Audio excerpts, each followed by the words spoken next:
Hier, on a reçu Antoine Dionne Charest du Parti libéral qui est candidat dans Verdun. Puis il a raconté un paquet de trucs. Puis tout à coup, hop, là, Alex Boissonneau, député d'Arthabasca pour le Parti québécois, a dit yop, hop, hop. J'aimerais ça répondre à ça, moi. On est avec. Salut, Alex. Bonjour, M. Ça Boilard. va? Ça va bien? Ça va très bien, vous? T'es-tu à Arthabasca avec ton gilet, là, le Boston se mélange avec les Les draveurs? Tigres! Ah oui, les les Tigres de Tigres. Victoriaville! Ah, je te Ben suis, oui, ok. évidemment. Je suis dans Fait mon que- bureau à bon. Victoriaville, ouais. Ben écoute, première fois qu'on se parle.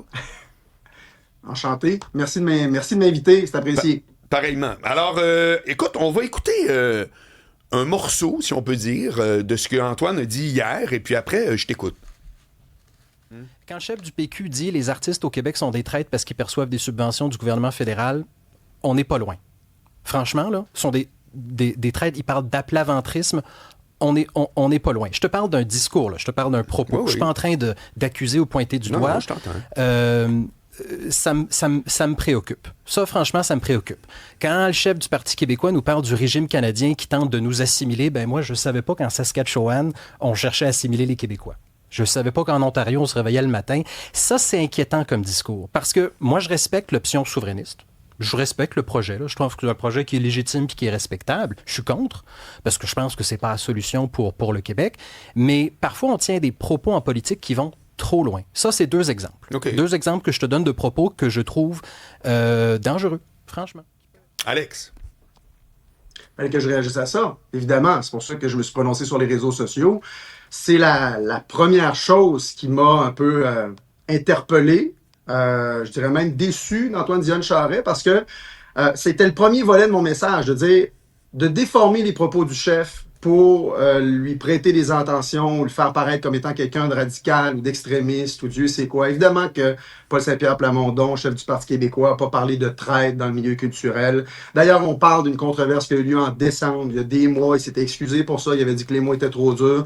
Donc, première chose, cette façon-là, même en l'enrobant d'une espèce d'écoute où moi, je fais juste poser la question. Écoutez, même en enrobant les propos de cette façon-là, il y a quand même une déformation de ce qui a été dit dans le but un peu de ternir l'image du chef du Parti québécois. Donc, pour moi, c'était nécessaire d'intervenir. Puis c'est quelque chose que je déplore parce que je suis assez d'accord avec lui. Puis je l'ai écouté, évidemment, l'entrevue. Là. Je sais que lui avait l'impression que c'était pas fait, mais non, je l'ai écouté, j'ai pris le temps de l'écouter. Il y avait des propos intéressants là-dedans, une discussion, certaines bases qui pouvaient être intéressantes, mais en même temps, ce genre de façon-là d'aborder la politique, quand Antoine Dionne Charest dit « Moi, c'est pas comme ça que je veux procéder, c'est pas comme ça que je veux faire la politique », ben, je trouve ça quand même déplorable, puis je pense qu'il faut le souligner, là. Mais tu penses pas qu'avec l'élection qui s'en vient, c'est le type d'échange un peu musclé, des fois qu'on trouve que ça a dépassé, etc. C'est pas le propre d'une campagne électorale? Moi, j'essaie, lorsque je fais campagne, d'être véritable, d'être authentique, oui. On ne veut pas verser dans la langue de bois non plus, on veut dire ce qu'on pense. Mais en même temps, les procès d'intention, confisquer le débat en faisant dire à l'adversaire ce qu'il n'a pas dit, des arguments qui sont basés sur une distorsion, je dirais, de propos ou d'images ou d'informations, parce que c'est de ça dont il s'agissait quand on parlait de traite. Paul Saint-Pierre Plamondon, encore une fois, jamais a accusé le milieu culturel d'avoir trahi le Québec ou quoi que ce soit.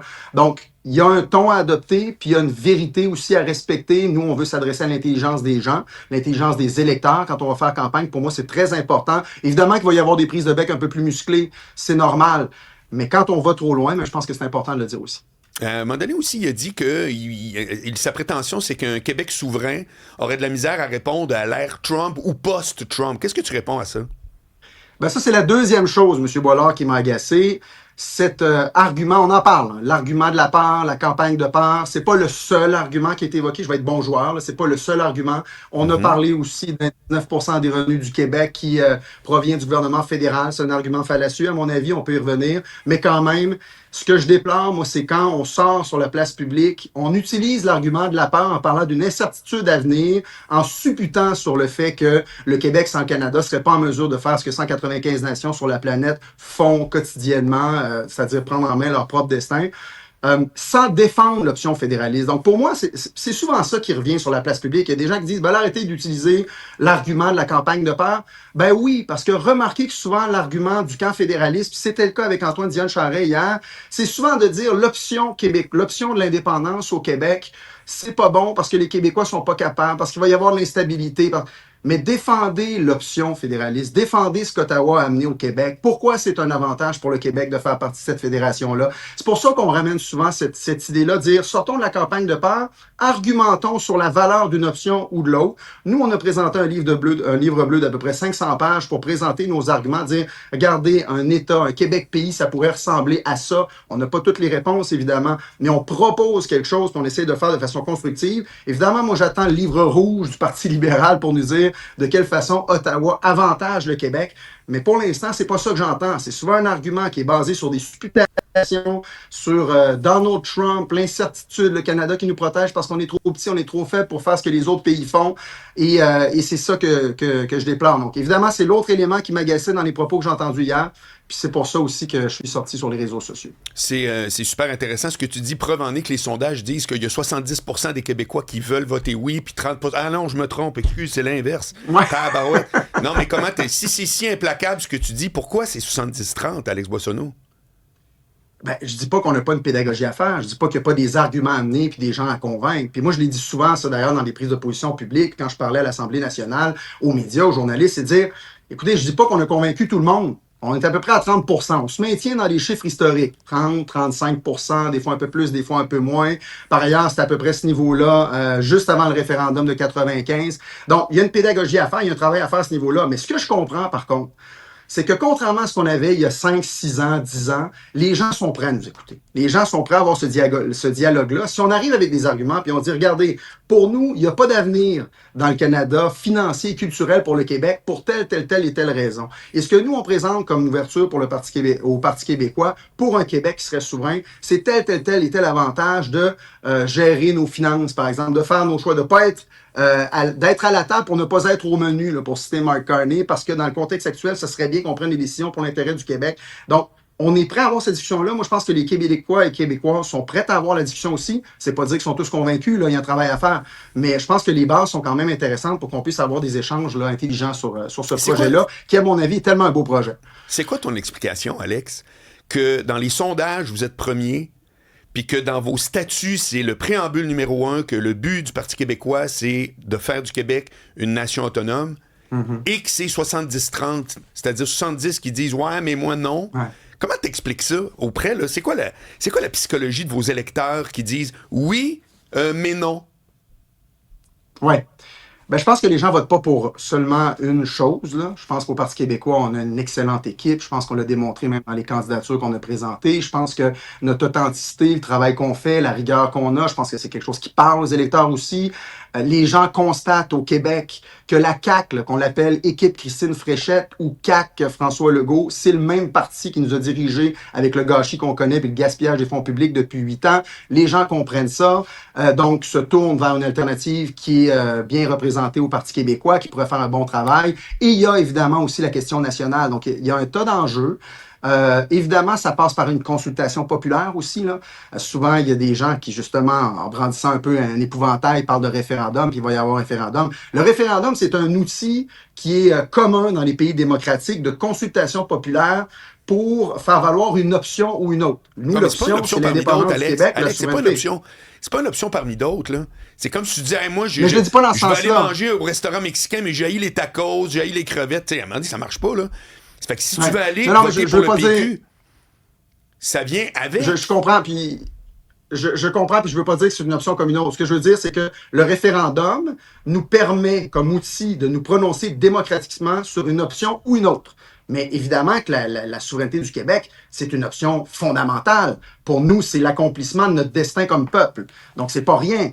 Mais en même temps, il faut pas confondre l'outil et la fin, qui est la prise en main de notre destin, là, d'écrire les prochains chapitres. Parce que pour nous, c'est un peu le destin du Québec, à un moment donné, de se prendre en main et de prendre ses propres décisions. C'est l'argument qu'on fait valoir.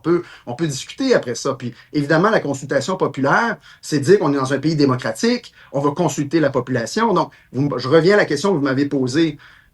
Pourquoi est-ce qu'on est à 30% dans les sondages? Et puis bon, ça varie, des fois c'est un peu plus. Mais qu'en même temps, l'option de l'indépendance ne rassemble pas une majorité de Québécois, ben, c'est parce que les gens ne se prononcent pas que sur la question de l'indépendance, mais sur un tas d'autres facteurs.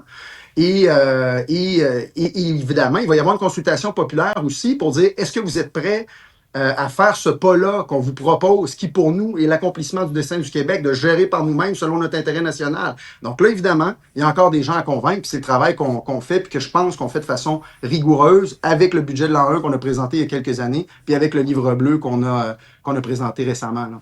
Ça fait que sur quel clou vous allez taper pour cette campagne-là? Ça va être quoi le clou? Ça va-tu être le clou du référendum? Je pense pas. Ça va-tu être le clou? Tu sais, bang! Toi puis tous les élus péquistes, là, ou ceux qui se présentent, élus ou pas, là, bien entendu, vous êtes 5, mais ça va être quoi le leitmotiv de dire « à schlang, c'est là-dessus qu'on frappe ». Ben, il y a plusieurs réponses là, à la question, en sens que pour ce qui est de la motivation de la question nationale puis du statut politique du Québec, je pense que c'est très clair. Les gens savent où on loge. On s'est jamais gêné d'en parler. On a présenté un livre bleu, donc c'est un argument qui est toujours fondamental dans notre démarche. Ça, on s'en est jamais caché. En même temps, ce qu'on propose aux Québécois et aux Québécoises, c'est une alternative à un gouvernement qui a géré le Québec sur une napkin, sur un coin de table, en gaspillant des fonds publics dans des grands projets, en choisissant des gagnants d'entreprises étrangères, en dépensant des centaines de millions pour les Nordvolt sans qu'on ait de retombées. Donc ça, c'est un argument qu'on va faire valoir aussi. C'est-à-dire, regardez, vous avez un gouvernement qui n'a pas traité avec sérieux et responsabilité l'argent des contribuables. Nous, on propose autre chose. On propose cette rigueur-là. Donc, ça va faire partie de ce qu'on va avancer aussi. On a une plateforme qui va être solide. De quelle façon on peut réduire le fardeau fiscal des entreprises, des PME? On s'est prononcé là-dessus. Comment est-ce qu'on peut réduire le fardeau administratif? Moi, je pense aux agriculteurs, entre autres, dans ma région. Et évidemment, aussi, dans la campagne qu'on va faire, il va y avoir tous les aspects régionaux, tous les aspects locaux. Moi, dans Arthabasca, dans l'érable, il y a un tas d'enjeux. Là. Je peux parler de l'Hôtel-Dieu d'Arthabasca pour compléter le projet ici. Je peux parler de la Maison du Sacré-Cœur à Saint-Ferdinand. Donc, on peut décliner cette réponse-là sur plusieurs enjeux, mais ce qu'on fait valoir, c'est notre équipe aussi. On a recruté des candidats qui sont excellents dans toutes sortes de domaines, des anciens policiers, des anciens militaires, des spécialistes de la famille, des médecins, des spécialistes de l'intelligence artificielle, des femmes extraordinaires, des hommes aussi qui sont prêts à s'engager puis à le faire avec rigueur, puis c'est ce qu'on va mettre aussi de l'avant. Donc, moi, je pense que ce qu'on présente aux Québécois, c'est une équipe solide. Il va être question d'indépendance, de souveraineté, il va être question de cette option-là. Il va être question aussi de l'alternative qu'on offre aux Québécois avec l'équipe solide qu'on a pour qu'on gère le Québec en respectant l'argent des contribuables, parce qu'on a un contrat social aujourd'hui qui tient pas pour plein de gens, puis moi, je les comprends. On paie des taxes, on paie des impôts, puis de l'autre côté, on a de la difficulté à avoir une place en garderie, de la difficulté à avoir un médecin. Je pense que les gens veulent parler de ça aussi. Donc, on va avoir on va travailler sur plusieurs fronts. Je le résumerai comme ça, monsieur Wallard. J'espère que ce ne sera pas tout et son contraire. Alex Boissonneau, non, évidemment. député d'Arthabasca pour le Parti québécois. Merci, Alex. Ça fait plaisir, merci.